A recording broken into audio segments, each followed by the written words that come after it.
गुजर जाएगा ये दौर भी गालिब, हौसला रख। गुजर जाएगा ये दौर भी गालिब, हौसला रख। जब खुशी ही नहीं ठहरी तो गम की क्या औकात है। वेलकम बैक टू केमिस्ट्री कक्षा बाय राका। चलिए लेक्चर 3 न्यूमेरिकल पार्ट शुरू करते हैं।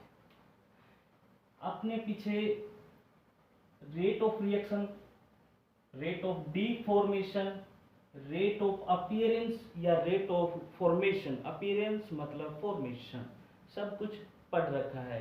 अब इसको शुरू करते हैं। 2a प्लस b प्रोडक्ट बनता है 3c। कैलकुलेट क्या क्या करना है? Rate of reaction, rate of deformation of A, rate of deformation of A, rate of appearance, rate of appearance, rate of formation भी बोल सकते हैं। रेट ऑफ फॉर्मेशन दे रखी है, rate of formation of C, of C, C की rate of formation दे रखी है। अब पिछले लेक्चर में शायद मिस्टेक हो गई थी, मीटर पर सेकंड बोल दिया था, वो मोलर पर सेकंड था। मोलर मतलब मोल पर लीटर, मोलर मतलब मोल पर लीटर पर सेकंड। अब सॉल्यूशन में देखिए, सबसे पहले तो रेट ऑफ रिएक्शन लिखते हैं। रेट, रेट किसके इक्वल था बोलो? D of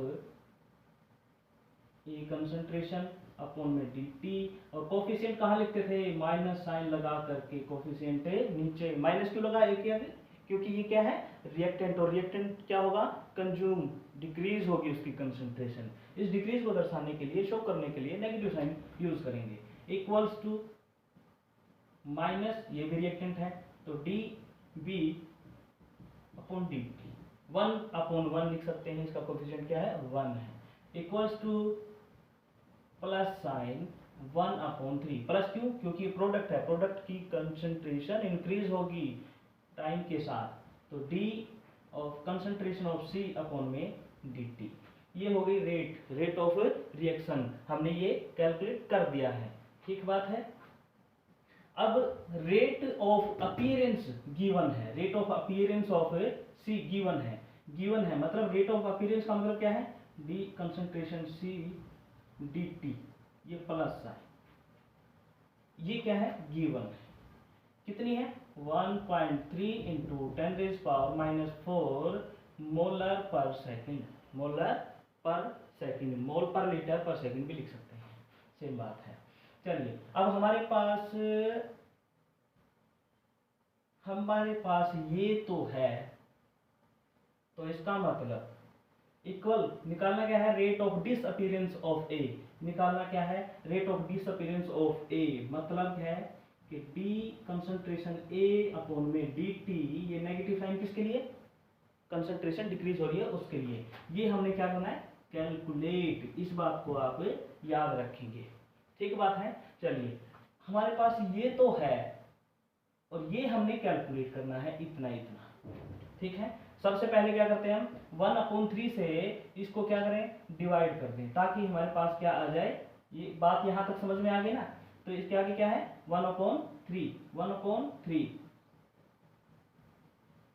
1/2 concentration of A upon में डी टी इक्वल्स टू, किसके इक्वल है? 1/, ये माइनस साइन था, ये प्लस साइन है, 1/3 D concentration of C upon में डी टी, इसके इक्वल है। ठीक बात है ना? हाँ, ये हमारे पास गिवन है, तो इसकी वैल्यू हम क्या करेंगे? यहाँ पुट कर देंगे। चलिए -1/2, ये 1/2 को वहां लेके जाऊं क्या मैं? क्योंकि कैलकुलेट क्या करना है? सिर्फ इतने वाला पार्ट करना है, तो 1/2 को हम उस तरफ ले जाते हैं और ये हो जाएगा D concentration of A upon में डी टी इक्वल्स टू, ये 2 ऊपर गया 2/3, इसकी वैल्यू हम रख देंगे। इसकी वैल्यू कितनी है? 1.3 इंटू 10⁻⁻⁴ मोलर पर सेकेंड। ये बात समझ में आ गई ना? चलिए इसको हम आसानी से कैलकुलेट कर सकते हैं, इसकी कैलकुलेट करके वैल्यू आप निकाल लेंगे। याद रखिएगा इसकी value rate of deformation of A, rate of deformation of A, ये है पूरा नेगेटिव साइन के साथ। इसके आगे आंसर में नेगेटिव नहीं लगाना है, ये बात बिल्कुल नोट कर लीजिए कि ये नेगेटिव साइन डिफॉर्मेशन को दर्शा रहा है, शो कर रहा है। आपने आंसर में नेगेटिव साइन नहीं लगाना है। ओके, चलिए ये आप कैलकुलेट कर देंगे, उम्मीद करता हूँ आपसे। यहाँ पर आते हैं नेक्स्ट क्वेश्चन, जो कि मैंने पिछले लेक्चर में आपको होमवर्क के तौर पे दिया था।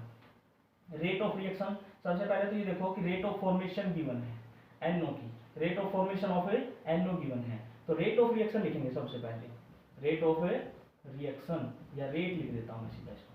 चलिए इस इक्वेशन में देखिए -1/2 क्यों क्यों माइनस किस लिए, ये रिएक्टेंट है, इसकी कंसंट्रेशन डिक्रीज होगी, कोफिशिएंट 1/2 करके लिखते हैं, NOBr अपॉन में dt इक्वल्स टू, ये प्लस का साइन आएगा 1/2 dNO कंसंट्रेशन अपॉन में dt, और ये किसके इक्वल होगा, यहाँ लिख दूं मैं 1/1 मतलब प्लस का sign d concentration of Br2 upon में dt। यहाँ तक सबको समझ में आ गया ना। अब NO rate of formation of NO given है, rate of formation of NO ये गिवन है, निकालना क्या है, rate of deformation of NOBr ये कैलकुलेट करना है।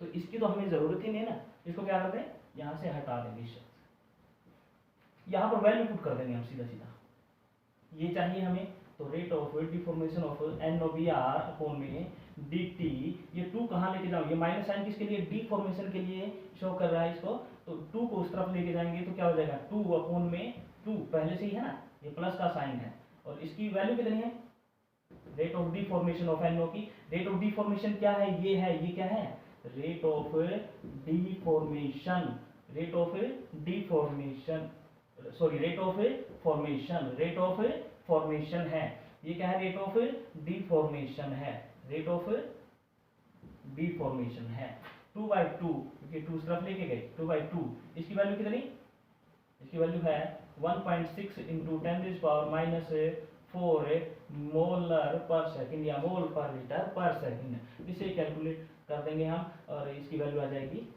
सिंपली क्या आ जाएगी इसकी वैल्यू, यही आ जाएगी।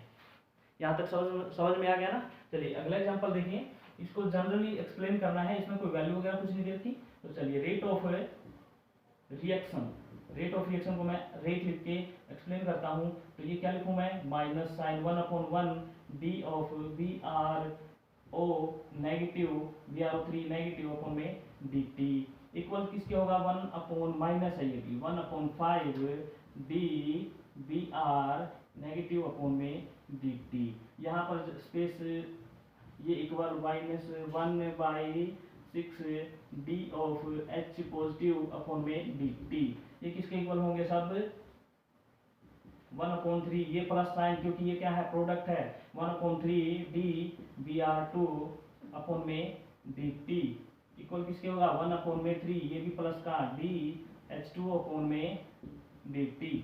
यहाँ तक सब समझ में आ गया। अगर मैं आपको कहूँ कि यहाँ पर डिफॉर्मेशन ऑफ Br2 आपको कैलकुलेट करना है, डिफॉर्मेशन ऑफ Br2 आपको कैलकुलेट करना है, और rate of formation of deformation of Br calculate करना है, rate of formation of Br2 is 1.6 into 10⁻⁻2 molar per second, ये मान लेते हैं। Rate of deformation of Br negative ये कैलकुलेट करना, rate of deformation of Br का मतलब है Br नेगेटिव अपॉन में dt, ये। अब यहां से देखते हैं कि ये तो कैलकुलेट करना है और ये गिवन है, क्या ये दोनों इक्वल नहीं है, क्या है ना, इक्वल है ना, तो चलिए 1/5 था, 1/5 था, इक्वल्स टू किसके इक्वल था, plus 1/3 d Br2 concentration upon में dt, तो हमें क्या कैलकुलेट करना है, सिर्फ ये कैलकुलेट करना है, 1/5 को क्या करूँ मैं उस तरफ लेके जाऊँ, d Br नेगेटिव अपॉन में dt इक्वल टू 5/3, और इसकी वैल्यू क्या है, गिवन है कितनी 1.6 इंटू 10⁻⁻2 मोलर पर सेकेंड, ये आपकी वैल्यू कैलकुलेट कर सकते हैं बहुत आसानी से। आई थिंक ये न्यूमेरिकल आपको समझ में आ गए होंगे। अब ऑर्डर ऑफ रिएक्शन के बारे में बात करते हैं। ऑर्डर ऑफ रिएक्शन अगर आपको कैलकुलेट करनी है, तो मैंने कहा था ये एक्सपेरिमेंटल डाटा है, आप इसको कैलकुलेट करेंगे आपको हिंट मिलेगा। अब मैं आपको एक हिंट देता हूं और आपको ऑर्डर ऑफ रिएक्शन बताना है। मैं कहता हूं कि rate constant of A reaction is 3.6 into 10⁻³ mole per litre पर सेकंड है। अब एक और क्वेश्चन देता हूं मैं, rate constant of reaction is 10⁻⁴ पर सेकंड है। आपको कैलकुलेट क्या करना है, ऑर्डर ऑफ रिएक्शन। कुछ भी नहीं करना है, बहुत आसान है, हिंट आपको गिवन है। क्या आपको यूनिट याद है, रेट कांस्टेंट की यूनिट याद है? चलिए रेट कांस्टेंट की यूनिट जीरो ऑर्डर के लिए बताओ, मोल पर लीटर पर सेकंड नहीं था क्या? मोल पर लीटर पर सेकंड नहीं था क्या? तो ये क्या है, मोल पर लीटर पर सेकंड है, मोल पर लीटर पर सेकंड। तो ये कौन सा ऑर्डर ऑफ रिएक्शन है? Zero order. कौन सा है ये? Zero order. और इसमें कितनी दे रखी है? पर सेकंड या पर हावर या पर मिनट, जो भी दे रखा है ये यूनिट है, बताइए, फर्स्ट ऑर्डर की। ये किसकी यूनिट है? फर्स्ट ऑर्डर की। यहाँ तक मेरे ख्याल से आपको बिल्कुल समझ में आ गया है। Thank you so much.